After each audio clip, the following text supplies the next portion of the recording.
Lieutenant Emma Chen, Ghost, was savoring her morning coffee at 30,000 feet when the first engine exploded without warning.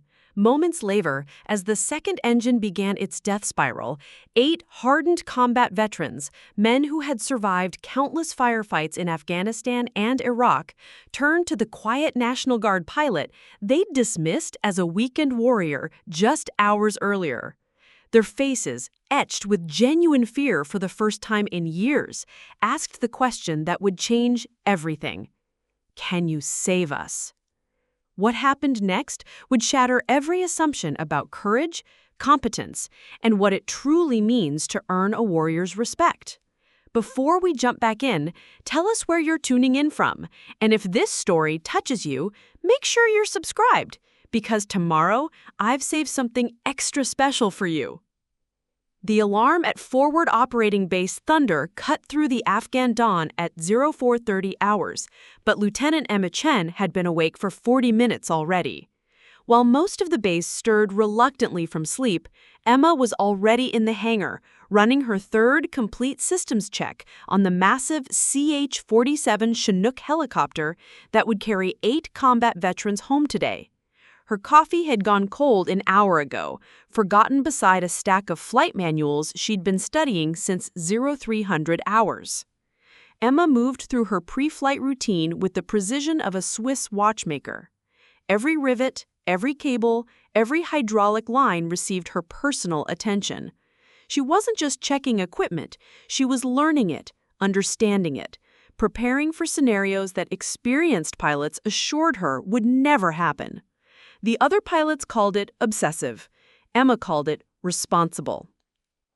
At 26, Emma Chen represented everything the old guard military establishment struggled to accept. She was National Guard, not active duty. She was female in a male-dominated field. She was Asian American in a community where diversity was still more aspiration than reality. Most damaging of all, she was what the veterans dismissively called a weekend warrior, someone who played soldier 2 weekends a month while maintaining a civilian life. What they didn't know was that Emma's civilian life revolved entirely around becoming the best pilot possible.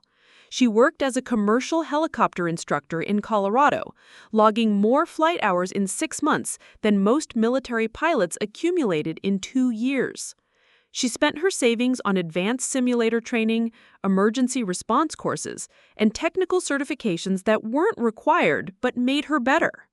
While other National Guard pilots treated their service as a part-time commitment, Emma treated it as preparation for the moment when lives would depend on her.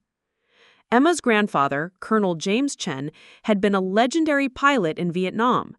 He died when Emma was 12, but not before teaching her that aviation excellence was measured in preparation, not recognition.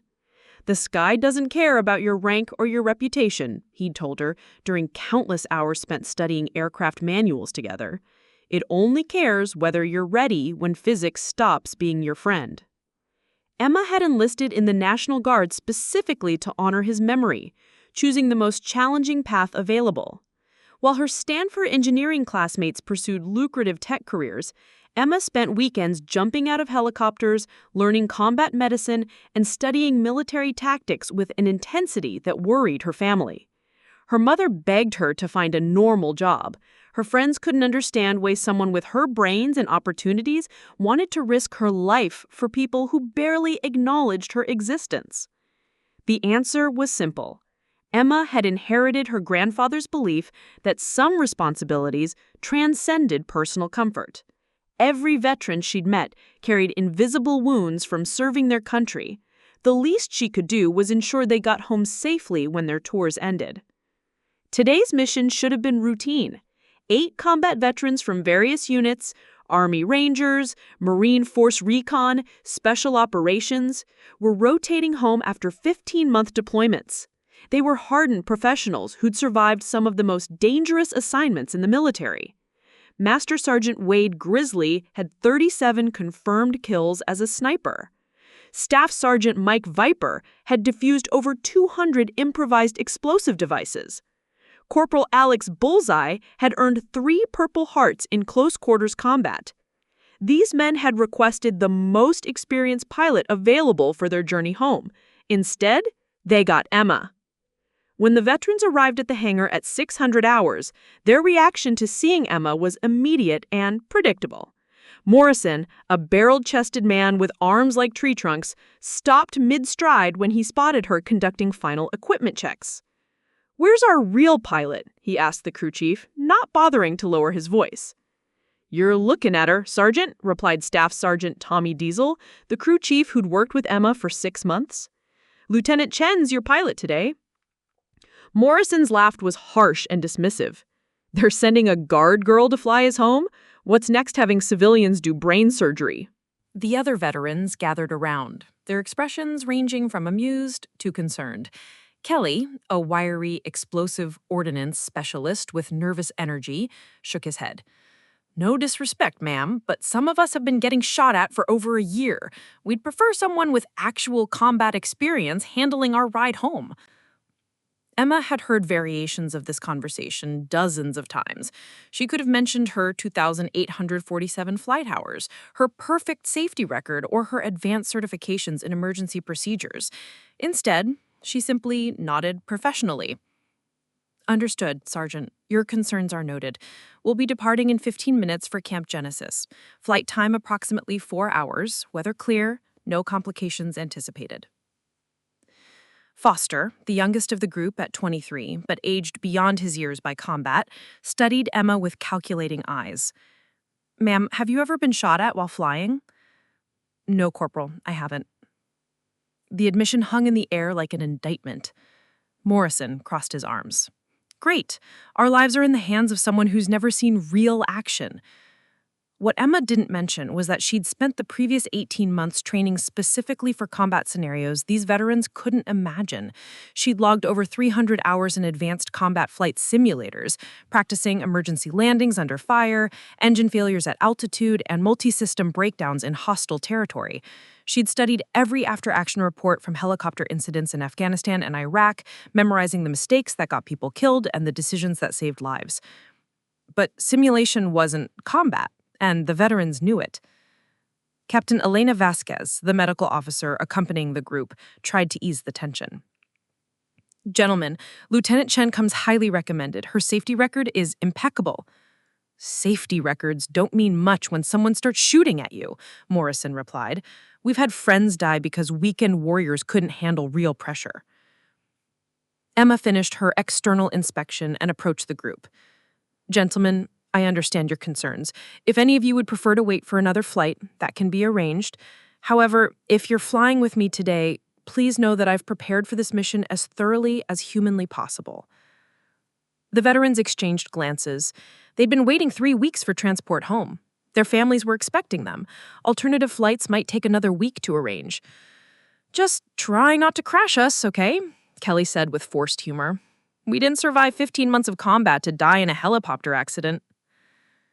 As the veterans boarded the Chinook, Emma heard Morrison muttered to Kelly, "Keep your gear handy. If she panics up there, we might need to take over." Emma pretended not to hear, but the words stung more than she'd admit. These men had sacrificed everything for their country. They deserved to get home safely. They deserved a pilot they could trust completely.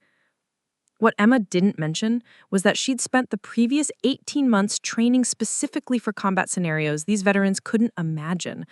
She'd logged over 300 hours in advanced combat flight simulators, practicing emergency landings under fire, engine failures at altitude, and multi-system breakdowns in hostile territory. She'd studied every after-action report from helicopter incidents in Afghanistan and Iraq, memorizing the mistakes that got people killed and the decisions that saved lives. But simulation wasn't combat, and the veterans knew it. Emma strapped herself into the pilot's seat and began final pre-flight procedures. She whispered a prayer her grandfather had taught her. "Make me worthy of their trust, even if they don't give it freely." The engines spooled up with their characteristic whine. The veterans settled into their seats, most closing their eyes or checking their phones for final messages home. In a few hours, they'd be drinking beer with their families, sleeping in their own beds, beginning the long process of readjusting to civilian life. Emma guided the Chinook into the Afghan sky, climbing steadily toward cruising altitude.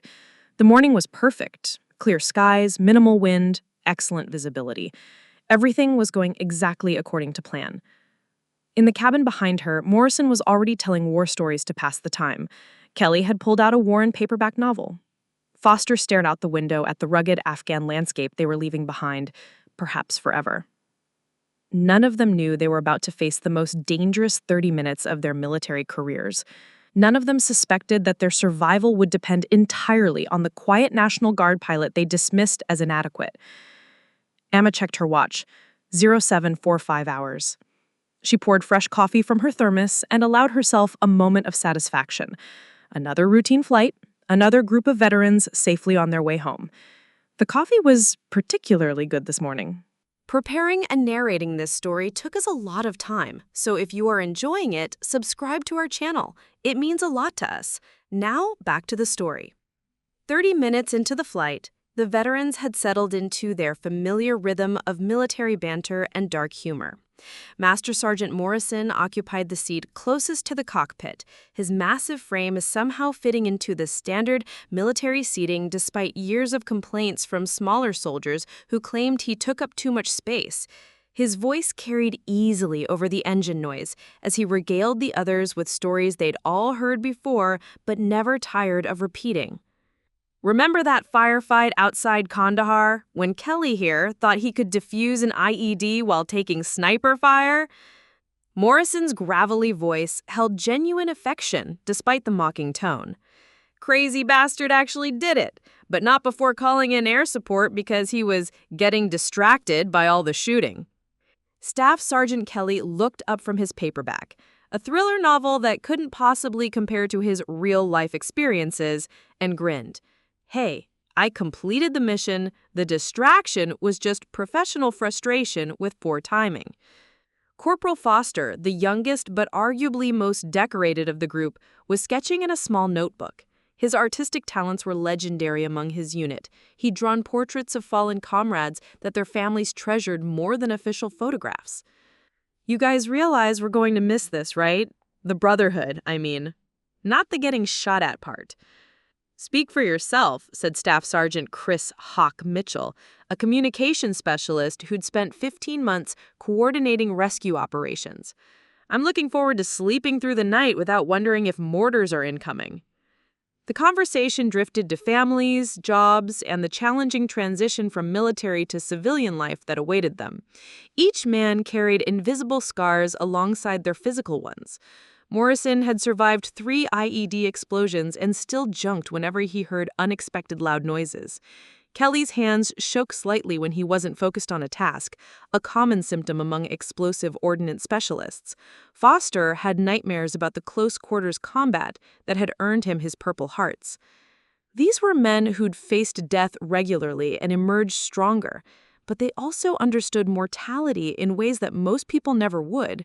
They'd lost friends, watched brothers fall, and carried the weight of survival when others hadn't been as fortunate. What do you think about our pilot? Foster asked quietly, nodding toward the cockpit where Emma sat focused on her instruments. Morrison lowered his voice slightly. National Guard. Probably logs maybe 50 hours a year in actual flight time. Most of these weekend warriors are more concerned with looking good in uniform than developing real skills. She seems competent enough, offered Captain Elena Vasquez, the medical officer who'd been listening to their conversation. Her pre-flight procedures were more thorough than most active-duty pilots I've flown with. Kelly snorted. Pre-flight procedures don't mean much when things go sideways. Combat flying is completely different from peacetime operations. You need instincts that only come from experience under fire. Mitchell nodded agreement. I've coordinated with dozens of pilots during combat operations. The difference between combat veterans and everyone else is night and day. When someone starts shooting, you find out real fast who's been preparing for war and who's been playing soldier. What the veterans didn't know was that Emma could hear every word through the aircraft's internal communication system. The Chinook's design allowed cockpit personnel to monitor passenger conversations for safety and security reasons. Emma had listened to hundreds of similar discussions during her 6 months of deployment rotations. The criticism stung because it contained enough truth to be legitimately hurtful. Emma hadn't been shot at while flying. She hadn't coordinated combat rescues under fire or evacuated wounded soldiers from hot landing zones. Her experience was academic rather than practical, theoretical rather than tested. But Emma had learned something important during her months of listening to combat veterans. Their skepticism wasn't personal malice, it was survival instinct. These men had stayed alive by trusting only proven competence. They'd seen too many friends die because someone wasn't prepared when preparation mattered most. Foster was studying the landscape below through the aircraft's windows. Afghanistan was beautiful in its harsh way. Rugged mountains, vast valleys, ancient terrain that had witnessed countless conflicts across millennia. Hard to believe we're finally leaving this place. "Think you'll miss it?" Morrison asked. "Parts of it. The mission, definitely. Knowing that what we did mattered. The guys we saved, the objectives we accomplished, that felt like real purpose." Kelly closed his book and leaned back in his seat. "What I'll miss is the certainty. Out here, you know who the bad guys are. Back home, everything's complicated. Politics, job hunting, trying to explain to civilians why you can't just get over 15 months of combat." The conversation revealed something Emma found both heartbreaking and inspiring. These warriors understood that they were transitioning from a world where their skills, training, and brotherhood had clear purpose to a civilian environment that might not fully appreciate their sacrifices or understand their experiences. Mitchell checked his watch. 2 hours to go. Anyone else feeling weird about leaving? "Survivor's guilt," Vasquez said professionally. "It's completely normal. You've completed your mission successfully, but part of you feels like you should stay and continue helping." Morrison's expression grew serious. "We lost good people over here. Friends who didn't get to go home. Sometimes it feels wrong that we made it when they didn't." The aircraft fell silent for several minutes. Emma found herself profoundly moved by their honesty and vulnerability. These weren't the stereotypical tough guys who showed no emotion. They were complete human beings processing complex feelings about service, sacrifice, and survival. Foster resumed sketching. "My little sister asked me to draw what Afghanistan looks like.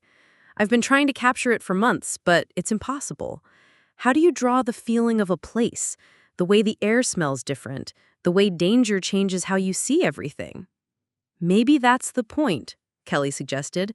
"Some experiences can't be shared with people who weren't there. Maybe they're supposed to stay with us."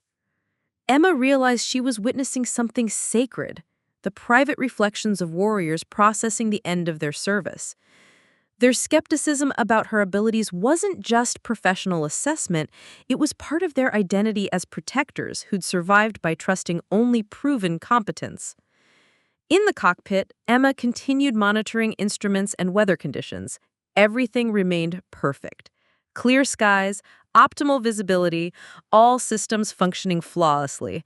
The flight was proceeding exactly according to plan. She checked her coffee cup, still half full and still warm. The morning had been so routine that she'd almost forgotten she was flying a complex aircraft through potentially hostile airspace. Afghanistan remained dangerous despite years of military operations. But today felt peaceful. The veterans behind her had resumed their conversation, now discussing plans for reuniting with families. Morrison's wife was pregnant with their third child, Kelly's parents were throwing a welcome home party, Foster planned to spend a month doing nothing but sleeping and eating his grandmother's cooking. Emma smiled at their excitement. Getting these heroes home safely was the most important mission she'd ever flown. Their families deserved to have their loved ones returned whole and healthy. Their country owed them safe passage after their sacrificial service. She adjusted the aircraft's heading slightly to account for a minor wind shift and took another sip of coffee. 2 hours remaining until they reached Camp Genesis, where the veterans would begin their journey back to civilian life. Emma had no way of knowing that in exactly 17 minutes, her peaceful morning would transform into the most challenging flight of her career. The coffee she was enjoying would be the last moment of calm she would experience for hours. The veterans who doubted her competence were about to discover whether their skepticism had been justified or tragically misplaced. What the 8 combat veterans didn't know What nobody except her flight instructors and her grandfather's ghost knew was that Lieutenant Emma Chen possessed a level of aviation expertise that bordered on the supernatural. While they saw a weekend warrior playing at being a pilot, the truth was far more extraordinary. Emma's obsession with flight perfection had begun in childhood, but it had evolved into something approaching religious devotion.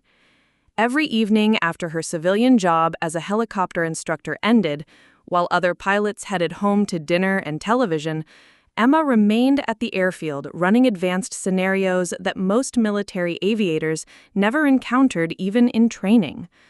Her personal flight simulator, purchased with money saved from working double shifts, was more sophisticated than equipment used by some military training facilities. She'd programmed it with every possible emergency scenario: dual engine failures, hydraulic system breakdowns, complete electrical failures, auto-rotation landings in impossible terrain, and combat situations that pushed aircraft and pilot beyond normal limits. But Emma's preparation went far deeper than simulation training. She'd studied every military helicopter accident report from the past 20 years, memorizing the chain of events that led to disasters and the split-second decisions that saved lives. She could recite from memory the exact sequence of failures that brought down Flight 7347 over Iraq, the precise control inputs that allowed Captain Rodriguez to save 14 soldiers during a forced landing in Syria, and the specific weather conditions that turned routine flights into deadly emergencies. Her apartment looked like a military aviation museum crossed with an engineering laboratory. Technical manuals covered every surface. Detailed diagrams of helicopter systems decorated the walls. Her computer contained terabytes of flight data, emergency procedures, and case studies that she'd collected obsessively for 8 years. Emma's civilian colleagues thought her dedication was admirable but excessive. Her military instructors had never encountered a student who prepared so thoroughly for scenarios they might never face. Her family worried that she was sacrificing normal relationships and experiences for an impossible standard of perfection. What none of them understood was that Emma's preparation wasn't about personal achievement. It was about honoring a promise made to her grandfather and ensuring that when people's lives depended on her skills, she would be worthy of their trust. Colonel James Chen had been shot down 3 times during Vietnam. Each time, his superior preparation and refusal to accept good enough had saved not only his own life, but the lives of his crew and passengers. He'd taught Emma that aviation excellence wasn't a goal, it was a moral obligation. When someone climbs into your aircraft, he'd told her during countless hours of study together, they're placing your life in your hands. You owe them more than competence. You owe them mastery. Emma had internalized that lesson so completely that it drove every aspect of her aviation career. While other pilots practiced until they were proficient, Emma practiced until failure became impossible. While others memorized standard procedures, Emma studied edge cases and impossible scenarios. While others flew by the book, Emma wrote her own book based on every lesson learned from every mistake ever made. Her technical knowledge was encyclopedic. She could diagnose engine problems by sound alone, identify electrical issues from subtle instrument variations, and calculate emergency landing trajectories while managing multiple system failures. Her emergency response times had been measured at flight school. She could transition from normal flight to emergency procedures faster than most pilots could recognize that problems existed. Her greatest strength wasn't technical knowledge or reflexes. It was her ability to remain analytically calm during crisis situations.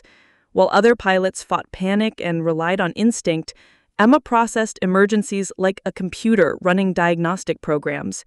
She could simultaneously manage aircraft control, coordinate emergency communications, and calculate multiple solution pathways while maintaining perfect situational awareness.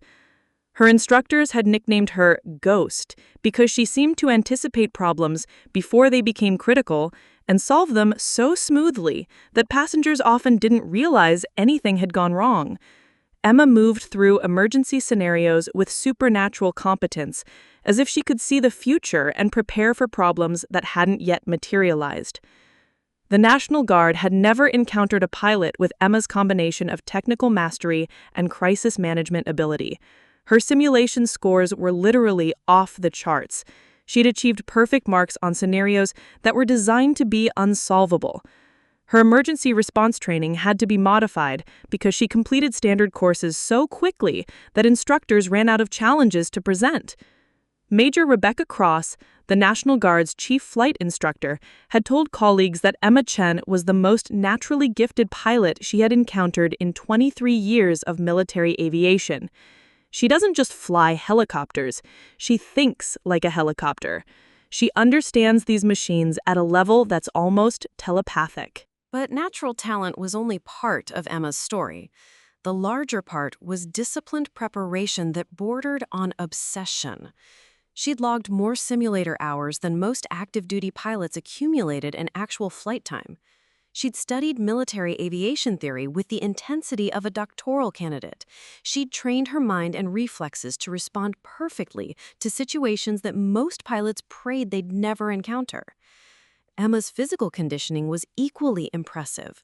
She'd trained with combat medics to understand trauma treatment, practiced with special operations personnel to develop situational awareness, and worked with mechanical engineers to comprehend aircraft systems at the component level. She approached pilot training like a decathlete preparing for the Olympics, developing every possible relevant skill to the highest achievable standard.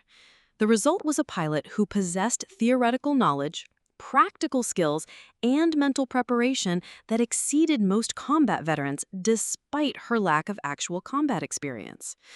Emma had transformed herself into a flying machine optimized for the exact scenarios that other pilots hoped to avoid.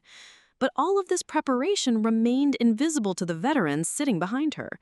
They saw her youth, her gender, her National Guard status, and her lack of combat experience.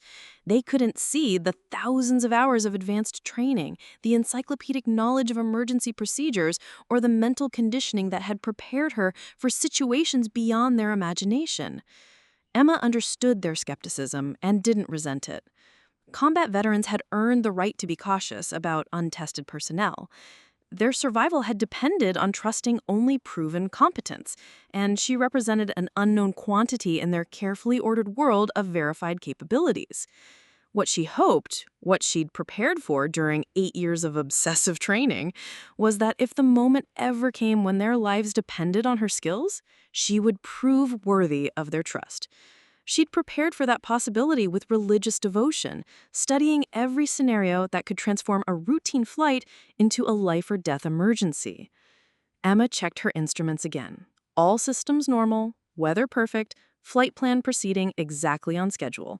She took another sip of coffee and allowed herself a moment of satisfaction. Another routine mission, another group of heroes safely on their way home. She had no way of knowing that in 13 minutes, every hour of preparation, every studied scenario, every practiced emergency procedure would be tested in ways that would challenge even her supernatural level of readiness. The coffee was excellent, the morning was beautiful, and the flight was perfectly routine. Until it wasn't.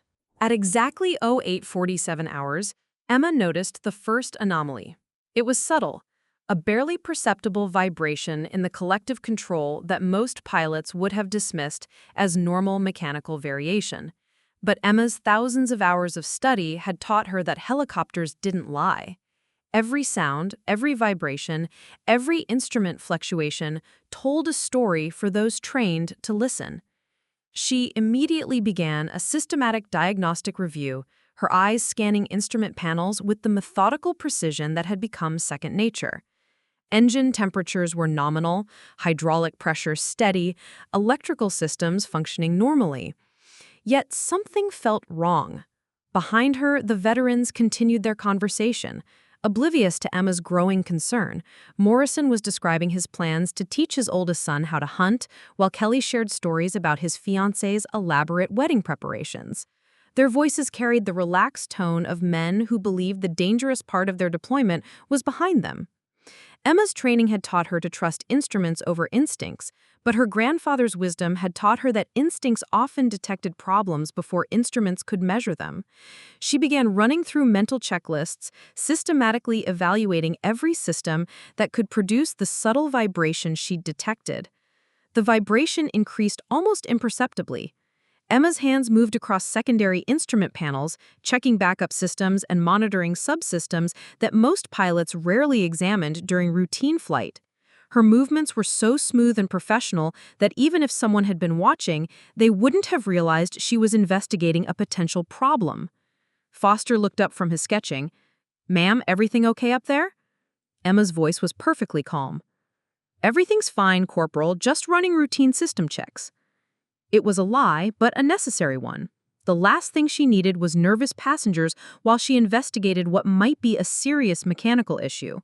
Emma had learned that combat veterans, despite their bravery, could become dangerously hypervigilant during situations that reminded them of past traumas. If they suspected aircraft problems, their survival instincts might override rational thinking. The vibration was definitely intensifying. Emma began calculating emergency landing options while maintaining her appearance of routine monitoring. Her encyclopedic knowledge of Afghan geography allowed her to visualize terrain features, elevation changes, and potential landing sites along their current flight path. At 0851 hours, the first engine warning light flickered. It was brief, less than 2 seconds, but Emma saw it. More importantly, she understood what it meant. The number 2 engine was experiencing stress levels that approached critical thresholds. The vibration she'd detected was early warning of mechanical failure that hadn't yet reached the point where automatic systems would alert the crew. Emma's mind began running through scenarios with computer-like precision. Single engine failure in a Chinook was manageable under optimal conditions. The aircraft was designed to fly on one engine, though with reduced performance and limited maneuvering capability. Emergency landing procedures were well established and regularly practiced, but Emma's training had taught her that mechanical failures rarely occurred in isolation. If the number 2 engine was experiencing stress, there was a possibility that whatever caused the problem might affect other systems. She began preparing for multiple system failures while hoping her concerns were unfounded. The veterans remained unaware of Emma's growing alarm. Mitchell was showing photos of his daughter's first birthday party to anyone willing to look. Vasquez was reviewing medical files from their deployment, making notes about soldiers who might need follow-up care once they returned stateside. At 0853 hours, the number 2 engine warning light illuminated and remained on. Emma's hands moved with practiced efficiency, adjusting power distribution to compensate for the struggling engine, while simultaneously running diagnostics to determine the scope of the problem. Her movements were so smooth that the aircraft's flight characteristics remained unchanged. Passengers felt no indication of mechanical distress. The engine monitoring system showed elevated temperatures and decreased efficiency in the number 2 power plant. Oil pressure was declining gradually but consistently. Most concerning, the vibration pattern suggested internal mechanical damage that could lead to catastrophic failure without warning. Emma began calculating fuel consumption rates, emergency landing distances, and alternate flight paths while maintaining perfect aircraft control. Her preparation for exactly this scenario allowed her to manage multiple complex problems simultaneously without compromising flight safety. She reached for the radio to contact base operations, then hesitated. Reporting mechanical problems would trigger emergency protocols that might alarm her passengers unnecessarily. If she could manage the situation and complete the flight successfully, the veterans would reach their destination without additional stress. But Emma's training had emphasized that pilot ego killed more aviators than mechanical failures. Her grandfather's voice echoed in her memory. There are old pilots and bold pilots, but no old, bold pilots. At 0855 hours, she made the decision to contact base operations. Thunder Base, this is Ghost 77 requesting priority handling for potential mechanical issues. The response was immediate. Ghost 77, Thunder Base, state the nature of your emergency. Thunder Base, experiencing engine anomalies with number 2 power plant. All passengers secure, aircraft controllable, but requesting emergency landing clearance at nearest suitable facility. Behind her, the veteran's conversation stopped abruptly. Morrison's voice carried new tension. Did she just say emergency landing? Emma kept her voice professionally calm. Gentlemen, we're experiencing minor mechanical issues with one engine. This is a precautionary measure only. Chinooks are designed to operate safely on single engines.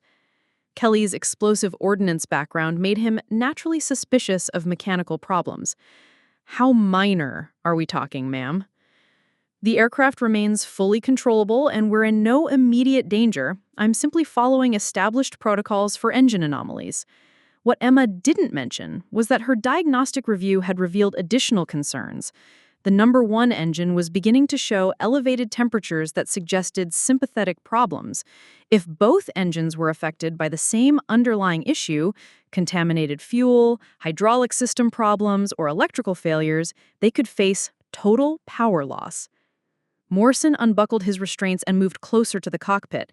His combat experience had taught him to recognize when authority figures weren't sharing complete information. Ma'am, with respect, we've all had our lives depend on accurate situation reports. How bad is this really? Emma appreciated his directness. Combat veterans deserved honest answers, not reassuring platitudes. Sergeant, we're currently flying on reduced power with one engine showing signs of mechanical stress. I'm investigating whether the problem might affect our second engine. Emergency landing is a precautionary measure to ensure everyone's safety. Foster joined Morrison near the cockpit. What can we do to help?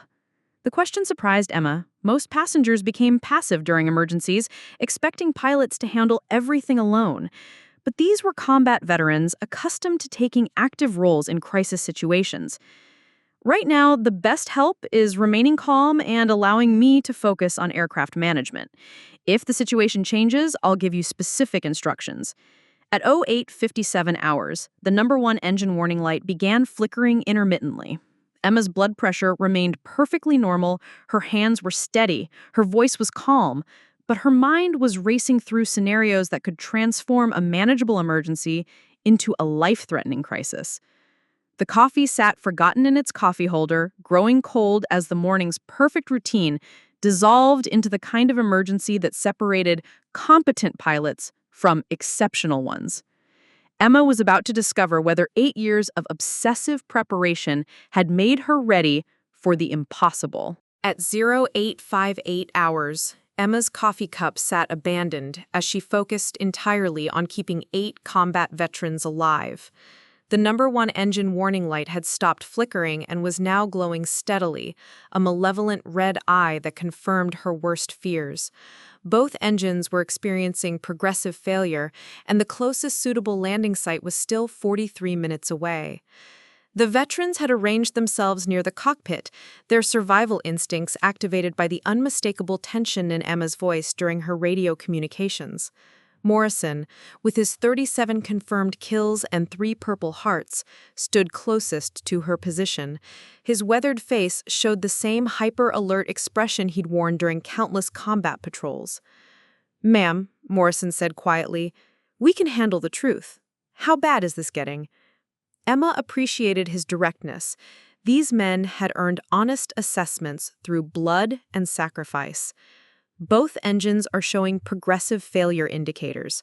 We're currently flying on reduced power with declining efficiency. I'm working to determine if we can maintain controlled flight to the nearest airfield. Kelly, whose experience with improvised explosive devices had taught him to think systematically about cascading failures, leaned forward. What's causing it? Mechanical failure, fuel contamination, or something else? Unknown at this time, the failure patterns suggest a common cause affecting both power plants simultaneously.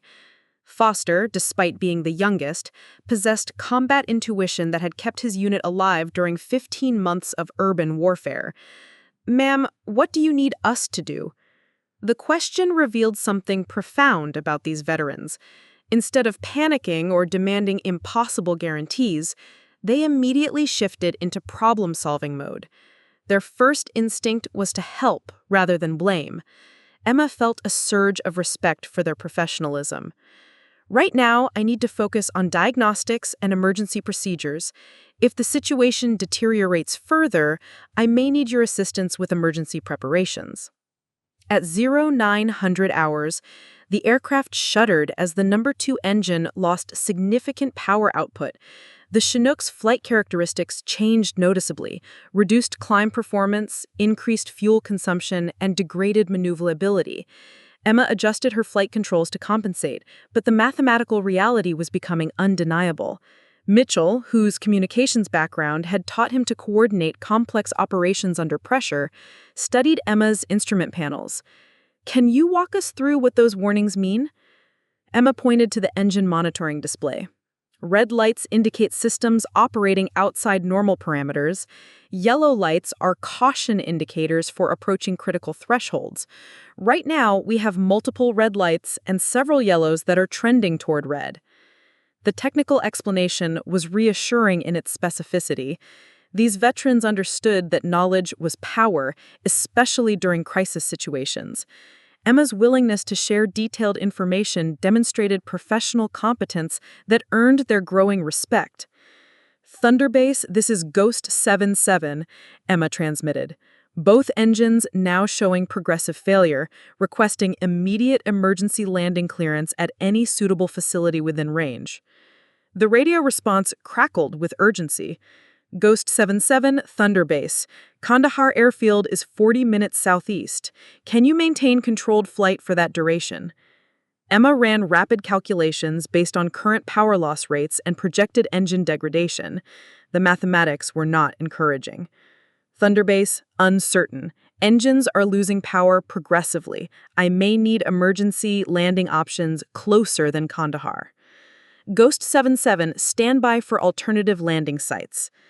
Vasquez, the medical officer, had been quietly observing Emma's crisis management. "Lieutenant, your emergency procedures training is impressive. How long have you been flying helicopters?" 8 years total, ma'am. 4 years civilian instruction, 4 years National Guard." Morrison's eyebrows raised. "You've been flying for 8 years and they still call you weekend warrior?" Emma managed a slight smile despite the crisis. "Combat experience counts for more than flight hours in military evaluation, Sergeant." "Maybe it shouldn't," Foster said quietly. At 0902 hours, the number 1 engine began producing irregular power surges that caused the aircraft to buck and shudder. Emma's hands moved across control panels with practiced precision, adjusting power distribution and flight controls to maintain stable flight despite the mechanical chaos developing beneath them. Kelly watched her movements with growing admiration. "Ma'am, you're handling this better than some combat pilots I've flown with." "Thank you, Sergeant, but we're not out of trouble yet." The understatement of the year. Emma's internal calculations showed that at current degradation rates, both engines would lose critical power within the next 20 minutes. Single-engine flight was possible, but challenging. Total power loss would require auto-rotation landing, a complex emergency procedure that was survivable under optimal conditions, but extremely dangerous in Afghan terrain. Emma began studying topographical maps while simultaneously monitoring engine performance and maintaining aircraft control. Her training had prepared her for exactly this scenario, but preparation and execution were vastly different challenges. "Thunderbase, Ghost 77, I need immediate terrain analysis for emergency landing sites along our current route. Both engines continue degrading." "Ghost 77, we're working on it. How much time do you estimate before total power loss?" Emma glanced at her engine monitoring systems. The mathematical projections were sobering. Best estimate, 15 to 20 minutes before engines become unreliable for sustained flight. Behind her, the veterans exchanged glances that spoke volumes. They'd survived 15 months of combat by recognizing when situations were approaching critical thresholds. Emma's calm professionalism was impressive, but the technical details were alarming. Morrison made a decision. "Ma'am, we've got 8 combat veterans back here with extensive emergency training. If you need assistance with anything, communications, equipment management, emergency preparations, just say the word."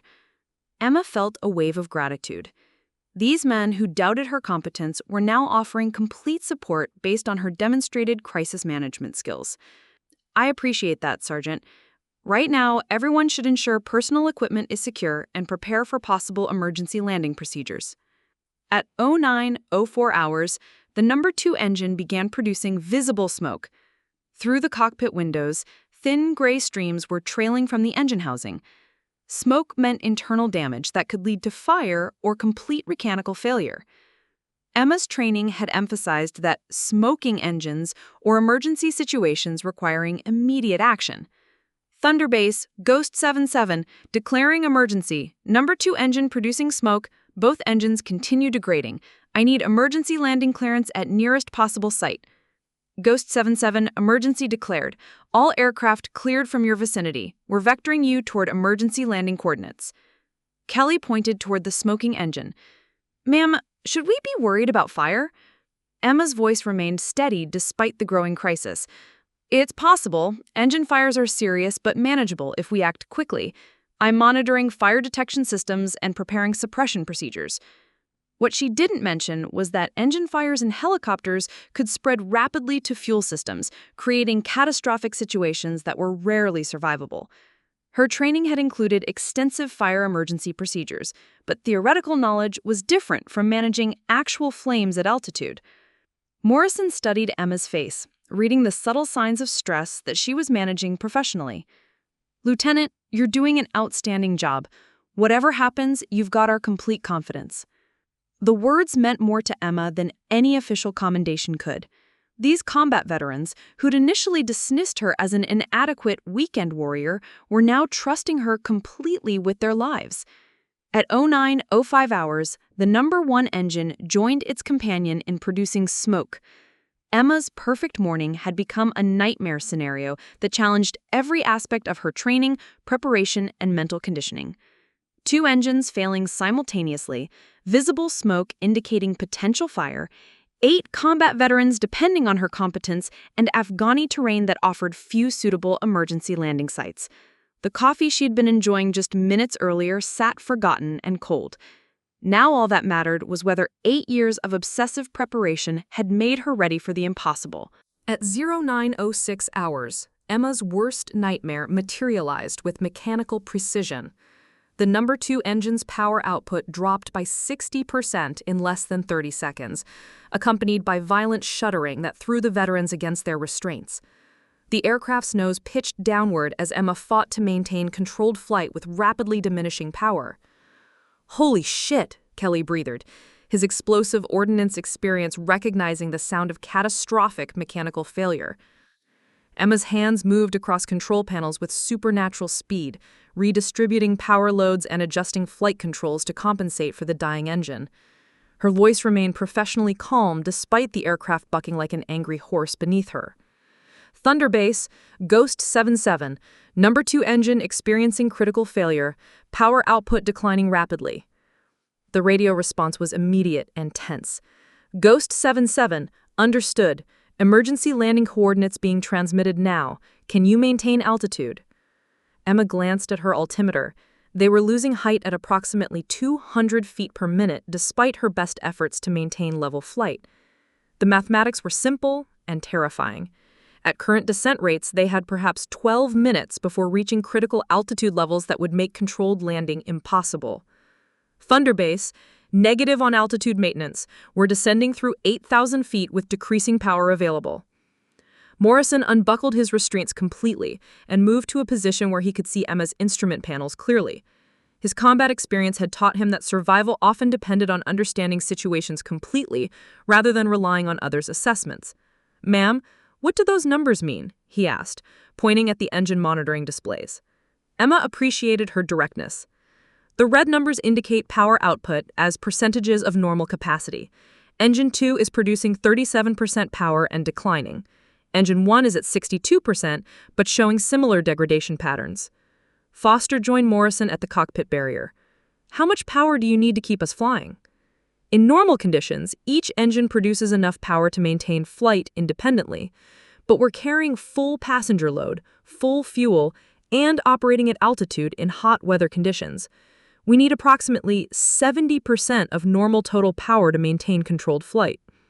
The mathematical reality was stark.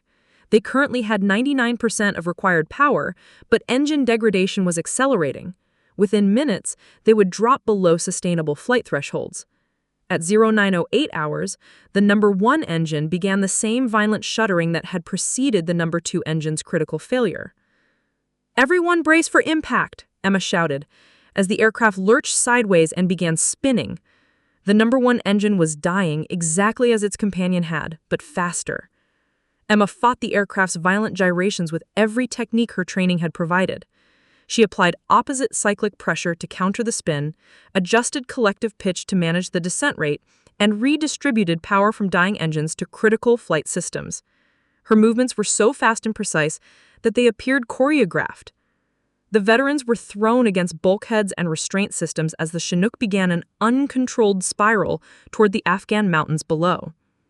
These were men who'd survived roadside bombs, mortar attacks, and close-quarters firefights, but the sensation of falling from the sky in a crippled aircraft triggered primal terror that combat couldn't prepare them for.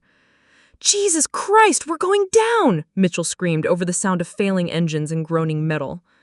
Emma's voice cut through the chaos with absolute authority. "We are not going down. Everyone remain calm and trust my training." What happened next would be discussed in military aviation circles for decades. Emma executed a maneuver that existed more in theory than in practice, a controlled conversion from powered flight to auto-rotation while managing dual engine failure and passenger panic. She killed power to both failing engines simultaneously, preventing fire or explosion, then immediately adjusted collective pitch to catch the aircraft in auto-rotation. The Chinook's massive rotors became windmills, using the aircraft's downward momentum to maintain rotor RPM that could provide controlled descent, instead of catastrophic crash. The sensation was like riding a controlled avalanche. The aircraft was falling, but falling in a way that Emma could direct and manage. Her grandfather's voice echoed in her memory. "When the engines quit, the aircraft becomes a glider. Ugly and ungainly, but still controllable by someone who understands physics." "Ma'am," Morrison said, his voice tight with controlled fear, "please tell me you've done this before." Emma's honesty was both reassuring and terrifying. "I've practiced this maneuver hundreds of times in simulators, Sergeant. This is my first time executing it with actual lives at stake." Kelly laughed with the gallows humor that kept combat veterans sane during impossible situations. "Well, ma'am, if you're going to practice, might as well do it with an audience that appreciates quality work." The veterans began displaying the dark humor and mutual support that had carried them through 15 months of combat. Instead of panicking, they started helping each other secure equipment and prepare for emergency landing procedures. Thunder Base, Ghost 77, executing emergency auto-rotation. Both engines failed completely. Landing will be off-field in mountainous terrain. Ghost 77, understood. Emergency response teams dispatched to your projected landing coordinates. Emma studied the terrain below through the cockpit windows. Afghanistan's landscape was beautiful but unforgiving. Rocky peaks, steep valleys, and few level areas suitable for helicopter landings. She needed to find a clearing large enough for the Chinook's massive rotor disc while calculating descent rates and approach angles that would allow controlled touchdown rather than controlled crash. Foster, whose artistic eye had trained him to see details others missed, pointed toward a valley ahead.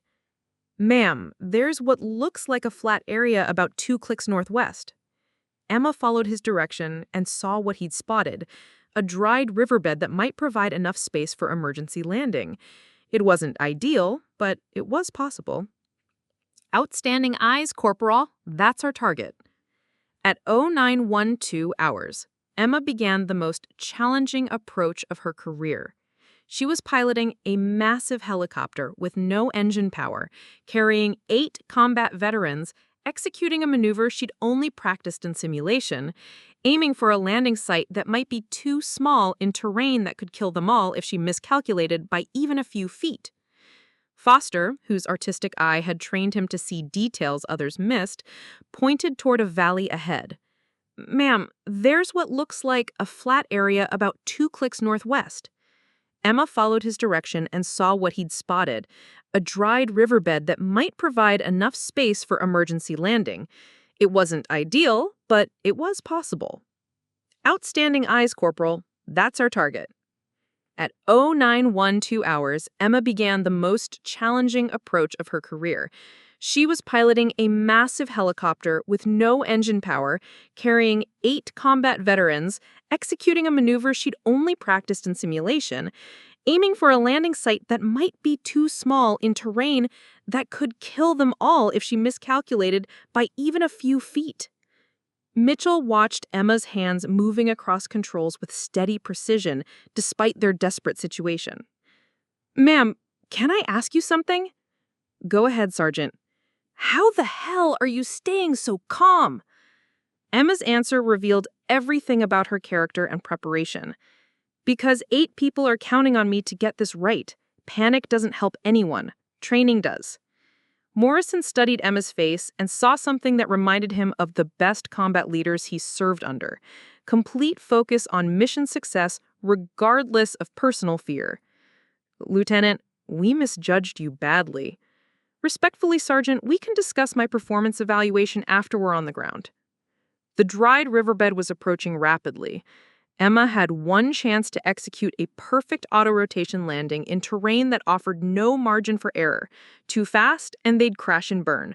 Too slow, and they'd fall like a stone. Vasquez was securing medical supplies in case of injuries during landing. How rough is this going to be? Emma's answer was honest and professional. "If I do this correctly, it'll feel like a hard landing. If I make mistakes, it won't matter what it feels like." At 0914 hours, with the ground rushing up to meet them and 8 combat veterans trusting her completely with their lives, Emma Chen began the final approach that would either save them all or kill them all. The coffee cup rolled across the floor as the aircraft descended toward its date with Afghan soil. At 0915 hours, with the ground rushing toward them at a rate that made even combat veterans pray to whatever gods they believed in, Master Sergeant Wade Grizzly Morrison did something he hadn't done in 15 months of warfare. He looked at Lieutenant Emma Chen and asked the question that would define both their lives forever. "Ma'am," Morrison said, his voice carrying the weight of 8 men's mortality, "can you save us?" The question hung in the air like a benediction. These were warriors who'd faced death countless times, men who'd charged machine gun nests and defused bombs while under fire, soldiers who'd never asked anyone to save them because they'd always saved themselves. But now, falling through Afghan sky in a powerless aircraft, they were placing their complete faith in the weekend warrior they'd dismissed just an hour earlier. Emma's response was immediate and absolute. "Yes, Sergeant. Hold on." What happened next violated every law of physics that the veterans understood. Emma executed an auto-rotation landing that seemed to defy gravity itself. She managed descent rate, rotor RPM, and aircraft attitude with precision that appeared supernatural. The massive Chinook touched down in the dried riverbed with a bone-jarring impact that was hard, but survivable. The aircraft bounced twice, skidded 40 feet across rocky terrain, then settled into blessed stillness. 8 combat veterans sat in stunned silence, realizing they were alive when they'd been preparing to die. Kelly was the first to speak. "Holy Mother of God, she actually did it!"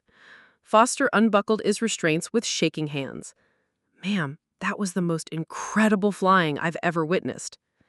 Emma remained focused on post-crash procedures, shutting down systems and ensuring the aircraft was safe before allowing anyone to move.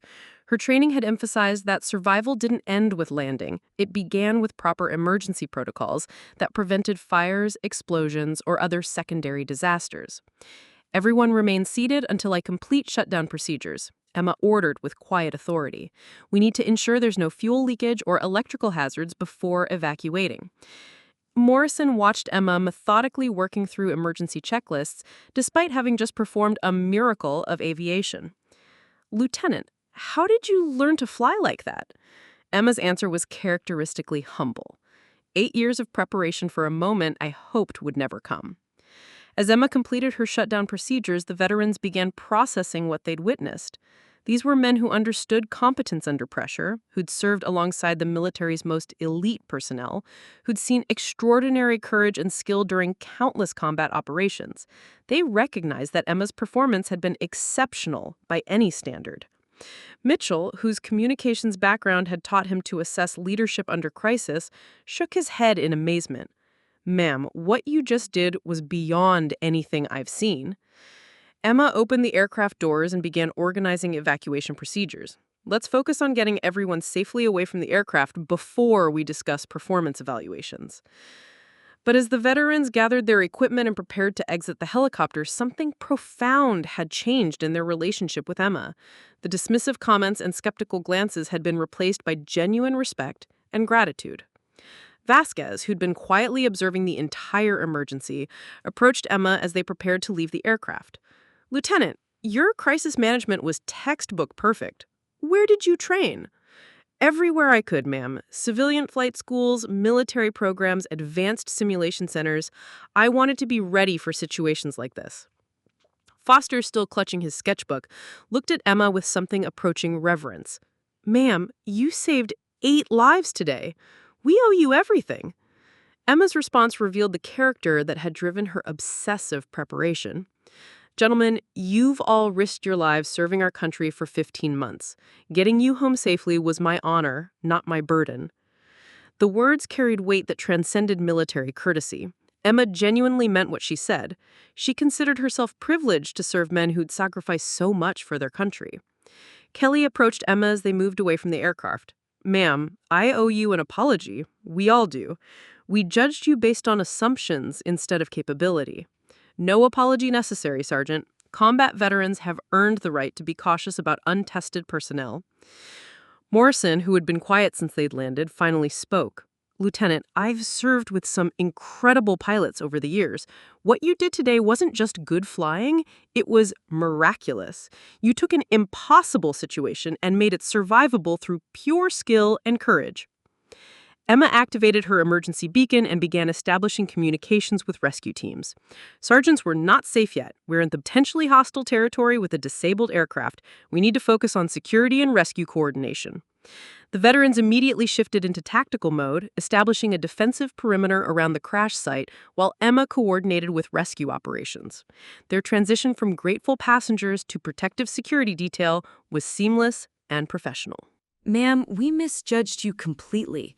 You're not a weekend warrior. You're a warrior, period. Foster was already sketching the crash site, wanting to capture the moment when their lives had been saved by someone they'd underestimated. "This is going in my journal as the day I learned that preparation matters more than prejudice." Kelly stood guard with his weapon ready, scanning the surrounding terrain for potential threats. "Ma'am, from now on, if anyone questions your flying ability, they'll have to go through 8 very angry veterans first." Emma smiled at their protective instincts. "I appreciate that, Sergeant, but let's focus on getting home before we start planning my defense strategy." Morrison approached Emma one final time before rescue aircraft arrived. "Lieutenant, I need you to understand something. We've served alongside some of the military's most elite personnel, Special Forces, Rangers, Navy SEALs. What you did today ranks among the most impressive displays of competence under pressure that any of us have witnessed." Emma's response was characteristically modest. "I just did my job, Sergeant." "No, ma'am. You did everyone's job better than anyone else could have done it." As rescue helicopters approached their position, the veterans realized that their journey home had become something more significant than transportation. They'd witnessed extraordinary competence from someone they'd dismissed, learned profound lessons about prejudice and preparation, and experienced firsthand what it meant to trust someone completely with their lives. The weekend warrior had become their hero. And Emma Chen had proven that sometimes the quiet ones who prepare obsessively are exactly the people you want beside you when the world falls apart. The rescue helicopters arrived 47 minutes after Emma's emergency landing, but those 47 minutes had been enough to completely transform 8 combat veterans' understanding of courage, competence, and what it truly meant to be a warrior. As they prepared to board the rescue aircraft, each man made a point of personally thanking Emma for saving their lives. But what none of them expected was the reception waiting for them at Camp Genesis. Colonel Frank Hammer Wellington met the rescue helicopters personally, his weathered face showing the strain of coordinating emergency response operations while wondering if he'd have to notify 8 families that their heroes hadn't made it home. When the aircraft doors opened and all 9 personnel walked out uninjured, his relief was visible. "Lieutenant Chen," Wellington said, approaching Emma with an expression of profound gratitude. "Outstanding work. That was some of the finest emergency flying in recent military history."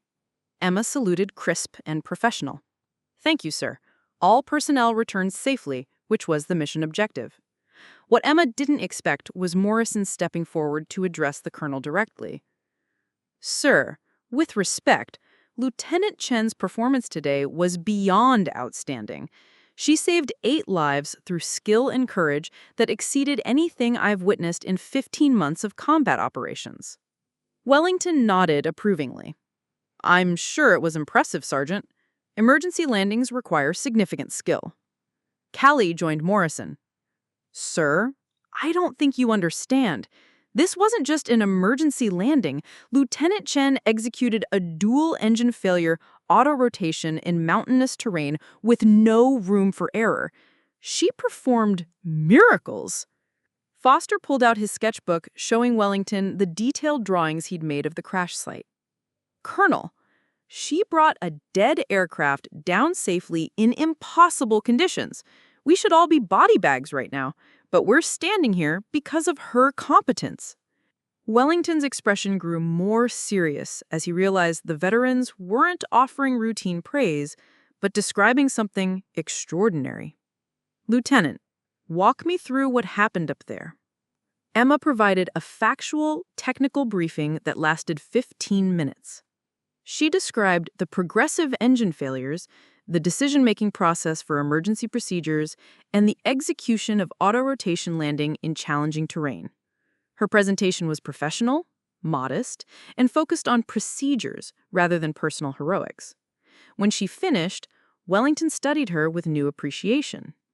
"Lieutenant, that's textbook emergency management under conditions that would challenge our most experienced combat pilots." Mitchell stepped forward. "Sir, it was better than textbook. It was perfect." But Emma's heroic performance had attracted attention beyond grateful passengers and impressed commanding officers. Within hours, word of the dual-engine failure and miraculous emergency landing had reached division headquarters. Military aviation safety investigators began asking detailed questions about how a National Guard pilot had successfully managed a scenario that killed experienced aviators regularly. Major Rebecca Cross, the Air Force's chief accident investigator, arrived at Camp Genesis the following morning with a team of technical specialists in a mandate to understand exactly what had happened during Flight Ghost 77's emergency landing. Emma found herself in a sterile conference room facing investigators who seemed more suspicious than congratulatory. Cross was a veteran pilot herself, with 23 years of experience and a reputation for thorough, impartial investigations that let facts determine conclusions. "Lieutenant Chen," Cross began, "your emergency landing has generated significant interest at division level. Dual-engine failures in Chinook aircraft typically result in total loss of aircraft and crew. Your successful auto-rotation has prompted questions about how you achieved what more experienced pilots often cannot." Emma sensed the underlying skepticism in Cross's tone. "Ma'am, I followed established emergency procedures and applied training I'd received over 8 years of aviation experience." "Yes, but your training was primarily civilian instruction and National Guard exercises. You had no previous combat experience or emergency landing background. How do you explain your exceptional performance under conditions that challenge veteran combat pilots?" The question revealed an uncomfortable truth about military aviation culture. Emma's success was being questioned not because it was inadequate, but because it was too good for someone with her background and experience level. Emma provided detailed technical explanations of her decision-making process, emergency procedures, and aircraft handling techniques. She described the extensive simulation training she'd pursued independently, the advanced courses she'd completed at civilian facilities, and the obsessive preparation that had consumed her life for 8 years. Cross listened with growing amazement. Lieutenant, you're describing a level of preparation that exceeds requirements for active duty combat pilots. Why did you pursue such extensive training? Ma'am, I wanted to be ready if people's lives ever depended on my skills. But surely you didn't expect to encounter dual-engine failure scenarios during routine transport missions? Emma's answer revealed the core of her character. I prepared for scenarios I hoped would never happen, because hope isn't a survival strategy. The investigation continued for 3 days, during which time the 8 veterans Emma had saved became increasingly frustrated with the bureaucratic process. Morrison approached Cross directly after the second day of questioning. Ma'am, with respect, why are you investigating someone who saved lives instead of celebrating exceptional performance? Cross's response was professionally neutral. Sergeant, we're not investigating Lieutenant Chen's actions negatively. We're trying to understand how she achieved results that typically require more experience than her background suggests. Kelly joined the conversation. Ma'am, we were there. We watched her handle an impossible situation with skill that impressed 8 combat veterans. What more evidence do you need? Foster had completed a detailed sketch of Emma during the emergency landing, showing her focused concentration and steady hands while managing multiple system failures. Ma'am, this is what competence looks like under pressure. Why are you questioning it? The veteran's protective loyalty to Emma had created an unexpected problem for investigators. Instead of routine witness interviews, Cross was facing passionate advocacy from combat veterans who considered questioning Emma's performance to be questioning their own judgment and experience. Mitchell made the point most directly. Ma'am, Lieutenant Chen didn't just save our lives, she earned our complete respect through demonstrated competence. If you're suggesting she's not qualified for the job she just performed perfectly, then you're questioning the judgment of 8 combat veterans who know excellence when we see it. Cross found herself in an unusual position. The investigation had been triggered by the exceptional nature of Emma's performance, but every piece of evidence supported the conclusion that she'd performed exactly as she should have under impossible circumstances. Vasquez, the medical officer, provided perhaps the most compelling testimony. Major Cross, I've worked with military aviators for 12 years across multiple deployments. Lieutenant Chen's crisis management, decision-making under pressure, and technical competence exceeded anything I've observed. The question isn't why she performed so well, it's why the military doesn't have more pilots with her level of preparation. On the 3rd day of investigation, Cross reached her conclusion. Lieutenant Chen, based on our technical analysis and witness interviews, your emergency landing was executed with exceptional skill under extraordinarily challenging conditions. Your preparation and training enabled you to save 8 lives in a scenario that frequently results in fatalities. Emma waited for the other shoe to drop. In her experience, praise was often followed by criticism or limitations. However, Cross continued, your performance has raised questions about military aviation training standards and pilot utilization policies. We're recommending that your training methods and preparation techniques be studied for potential implementation across military aviation programs. Morrison smiled with satisfaction.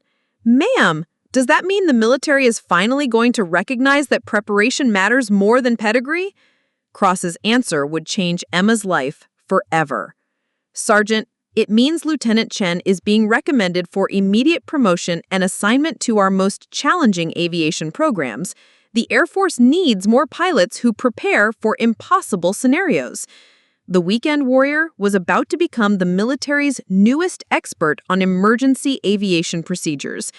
But first, she had to survive the bureaucratic challenges that came with being too good at a job others thought she couldn't handle. 6 months after the emergency landing that saved 8 lives, Captain Emma Chen stood in the same hangar at Forward Operating Base Thunder where her journey had begun. But everything had changed.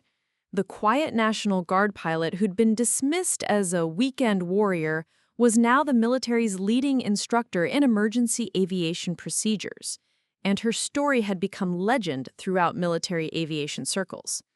The promotion to captain had come with unusual speed, pushed through by Major Cross's investigation and endorsed personally by General Patricia Hayes, commander of Air Force Special Operations. The assignment to develop emergency training protocols had transformed Emma from an overlooked reservist to one of the most influential voices in military aviation safety. But the most meaningful change was standing before her in the hangar, 12 new pilot candidates from across all military branches, sent specifically to train under what had become known as the Chen Protocol. Preparation isn't about being the smartest pilot in the room, Emma told her students, echoing the lesson her grandfather had taught her decades earlier. It's about being ready when the smartest pilot in the room makes a fatal mistake, or when equipment fails, or when impossible situations require perfect execution. Her training program had revolutionized military aviation education. Instead of focusing primarily on normal operations, Emma's curriculum emphasized edge cases, system failures, and scenarios that pushed both aircraft and pilots beyond conventional limits. Students spent equal time studying successful emergency landings and fatal accidents, learning to recognize warning signs that preceded disasters, and developing decision-making skills that functioned under extreme pressure. The results were dramatic and measurable. Bases that implemented Emma's training methods saw 47% reductions in aviation incidents, 32% improvements in emergency response times, and significantly better outcomes when actual emergencies occurred. More importantly, pilots trained under Emma's system approached flying with a level of preparedness that impressed even veteran instructors. Lieutenant Sarah Martinez, a Marine helicopter pilot attending Emma's program, raised her hand during a briefing on engine failure procedures. "Captain, how do you develop the mental conditioning to stay calm during crisis situations?" Emma's answer revealed the philosophical foundation of her approach. "Lieutenant, panic is a luxury that gets people killed. When others are depending on your competence, you don't have the option of losing control. You develop calm by preparing so thoroughly that crisis situations feel familiar instead of overwhelming." The 8 veterans Emma had saved had become her most passionate advocates, traveling to speak at military aviation conferences and training facilities across the country. Their testimonials carried weight that no official commendation could match. These were combat-hardened warriors describing genuine life-saving competence they'd witnessed firsthand. Morrison, now serving as a civilian contractor training special operations personnel, had become Emma's unofficial ambassador to military leadership. His presentation to the Joint Chiefs of Staff had been instrumental in securing funding for expanded emergency aviation training programs.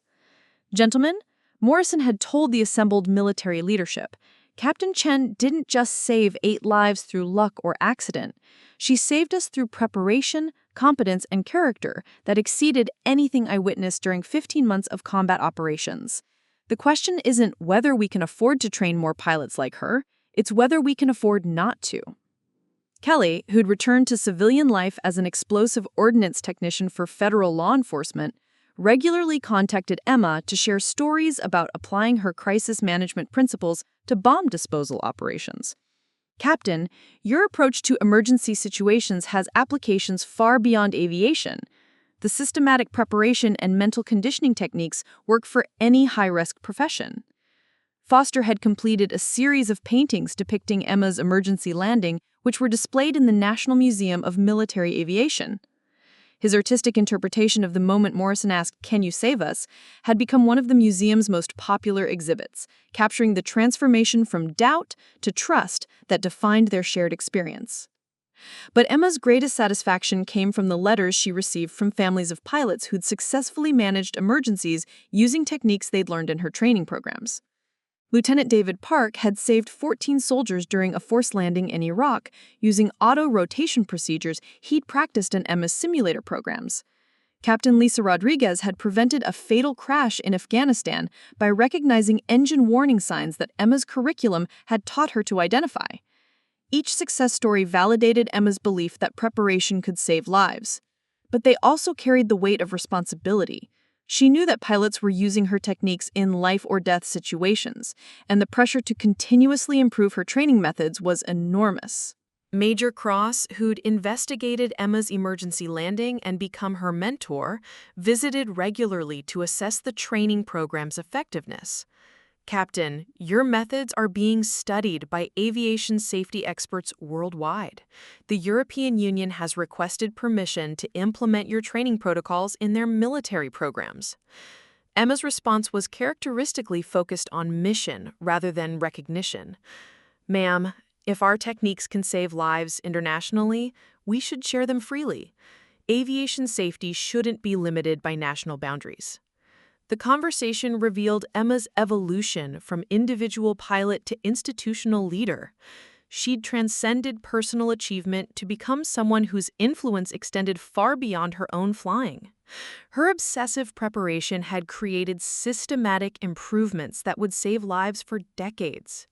Mitchell, working as a communications specialist for the Department of Defense, had helped Emma develop online training modules that allowed pilots worldwide to access her emergency procedures curriculum.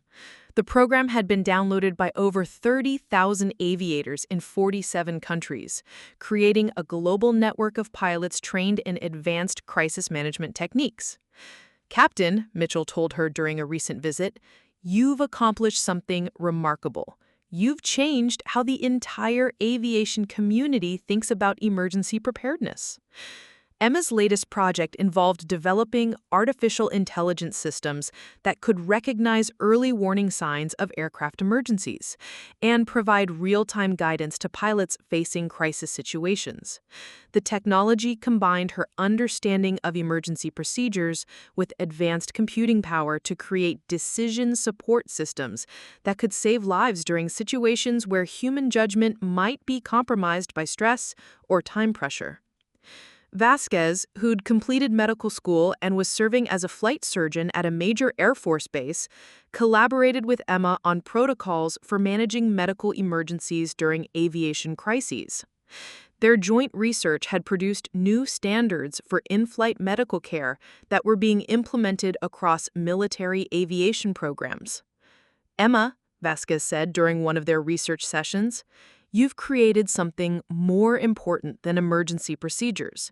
You've created a culture where preparation is valued over assumptions, where competence matters more than credentials. The veterans who doubted Emma's capabilities had become her closest friends and strongest supporters. They gathered annually at the crash site in Afghanistan, now marked with a memorial plaque commemorating the emergency landing that had changed all their lives. Morrison summed up their collective sentiment during the most recent reunion. Captain, that morning, when we questioned your qualifications, we were making the same mistake that almost got us killed, judging capability based on appearances instead of preparation. You taught us that heroes don't always wear the uniform we expect them to wear. Emma's response reflected the humility that had defined her character throughout her transformation from overlooked pilot to military aviation legend. Gentlemen, you gave me the greatest gift possible, the opportunity to prove that preparation matters. Everything else has been consequences of that moment. But as Emma stood in the hangar where her journey had begun, surrounded by new students eager to learn the techniques that had saved 8 lives, she knew that her story was really about something larger than individual achievement. It was about the quiet power of preparing for moments that might never come and being ready when they do. 5 years after the morning when Lieutenant Emma Chen had been enjoying her coffee at 30,000 feet, Captain Chen stood before the largest gathering of military aviators in Air Force history. The International Aviation Safety Conference had drawn over 3,000 pilots, instructors, and safety experts from 67 countries, all gathered to learn from the woman whose emergency landing had revolutionized how the world thought about aviation preparedness. The keynote address was being held in the same hangar at Forward Operating Base Thunder, where Emma's journey had begun, now converted into a memorial and training facility dedicated to aviation excellence. The walls displayed photographs of the 8 veterans she'd saved, technical diagrams of her emergency procedures, and testimonials from hundreds of pilots whose lives had been saved by techniques she'd learned in her training programs. Emma approached the podium with the same quiet confidence that had characterized her throughout the transformation from overlooked weekend warrior to international aviation legend.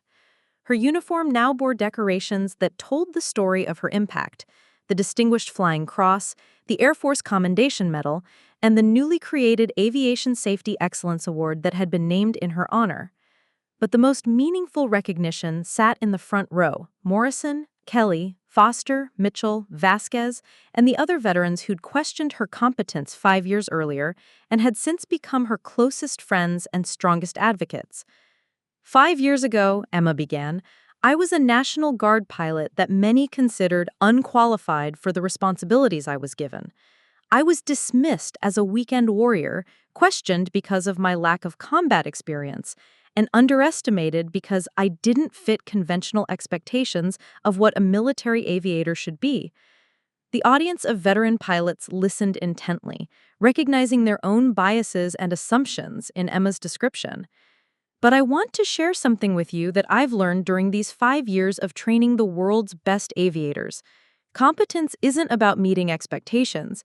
It's about exceeding them when exceeding them matters most. Emma's presentation included video footage of her emergency landing, recorded by Foster, and enhanced by military technicians. The audience watched in silence as the footage showed a massive helicopter falling from the sky under dual-engine failure, then executing a perfect auto-rotation landing that defied every expectation of what should have been possible. This landing saved 8 lives, Emma continued, but more importantly, it taught us that preparation has no ceiling. You can never be too ready for situations that might never occur. The question isn't whether you'll face impossible scenarios, it's whether you'll be prepared when you do. The training program Emma had developed was now mandatory for all military aviators and had been adopted by civilian aviation authorities worldwide. Her techniques had been credited with saving over 400 lives in emergency situations across 6 continents. Pilots who'd completed her courses had successfully managed engine failures, extreme weather events, mechanical breakdowns, and combat situations that would have been fatal without proper preparation. Lieutenant Colonel Sarah Martinez, who'd been one of Emma's first students and was now Director of Advanced Aviation Training for the Marine Corps, introduced a presentation on statistical outcomes from Emma's program. Captain Chen's training methods have produced measurable improvements across every category of aviation safety, Martinez reported. Survival rates for emergency situations have increased by 63% among pilots trained in her protocols. Response times for crisis management have improved by 47%. Most significantly, pilots report greater confidence and competence when facing situations they've never encountered before. The statistics were impressive, but the human stories were more powerful. The conference included testimonials from dozens of pilots who'd survived impossible situations using Emma's techniques. Captain David Rodriguez had saved 23 soldiers during a forced landing in Syria. Lieutenant Maria Santos had prevented a mid-air collision during a sandstorm in Iraq. Major John Thompson had successfully managed total electrical failure during a rescue mission in the Arctic. Each success story traced back to preparation techniques that Emma had developed and principles she had taught: systematic crisis management, obsessive attention to emergency procedures, and mental conditioning that enabled clear thinking under extreme pressure. Morrison took the podium to address the assembled aviators as the representative of the 8 veterans whose lives Emma had saved. His presence commanded immediate attention. This was a warrior whose credibility was beyond question, speaking about competence he'd witnessed firsthand. 5 years ago, Morrison said, 8 combat veterans made a nearly fatal mistake. We judged Captain Chen's capability based on our assumptions instead of her preparation. We dismissed her as inadequate because she didn't match our preconceptions of what a military aviator should be. Morrison's voice carried the weight of hard-earned wisdom. We were wrong in ways that almost cost us our lives. Captain Chen saved us, not because she was lucky, but because she'd prepared for our emergency more thoroughly than we'd prepared for combat. She taught us that true warriors aren't defined by their backgrounds, they're defined by their readiness when readiness matters most. Kelly joined Morrison at the podium, now serving as a federal law enforcement trainer who applied Emma's crisis management principles to bomb disposal operations. Captain Chen's approach to emergency preparedness has applications far beyond aviation. Her systematic methods for maintaining competence under pressure are being used by special operations forces, emergency medical personnel, and law enforcement agencies worldwide. Foster displayed his latest painting, a portrait of Emma in the cockpit during their emergency landing, her hands steady on the controls while crisis swirled around her. The painting had become an iconic representation of competence under pressure, displayed in military facilities around the world. This is what readiness looks like, Foster explained to the audience. Not the dramatic heroics we see in movies, but quiet competence that functions perfectly when everything else is falling apart. Emma's closing remarks focused on the future rather than past achievements. The aviation community has learned important lessons about preparation, but our work isn't finished. Technology is advancing, threat environments are evolving, and new challenges will require new solutions. Our responsibility is to remain ahead of those challenges through continuous preparation and systematic improvement. She announced her latest project, an international consortium of aviation safety experts working to develop next-generation training programs that combined artificial intelligence, virtual reality, and advanced simulation technology to prepare pilots for scenarios that hadn't yet been imagined. We're not just training pilots to handle known emergencies. We're developing cognitive frameworks that enable excellent decision-making during situations we haven't yet encountered. As the conference concluded, Emma found herself surrounded by hundreds of aviators wanting to express gratitude for training that had saved their lives or the lives of people they had carried. The conversations revealed the global impact of her work. Pilots from Australia, Germany, Japan, Brazil, and dozens of other countries had successfully applied her techniques during real emergencies. That evening, Emma sat with the 8 veterans in the same hangar where her journey had begun, sharing coffee and reflecting on the extraordinary path that had led from their initial skepticism to global recognition of her contributions to aviation safety. "Ma'am," Morrison said, raising his coffee cup in a toast, "thank you for teaching us that heroes don't always look like what we expect them to look like." Emma's response captured the humility that had defined her character throughout her transformation from underestimated pilot to international aviation legend. "Gentlemen, you gave me the opportunity to prove that preparation matters. Everything else has been consequences of being ready when being ready mattered most." As they sat together in comfortable silence, watching the Afghan sunset through hangar doors, Emma reflected on the morning 5 years ago when she had enjoying her coffee at 30,000 feet, unaware that engine failure would transform her life and change aviation safety forever. The coffee was still excellent, the preparation was still constant, and somewhere in the world, pilots trained in her methods were staying ready for moments they hoped would never come, but would be prepared for if they did.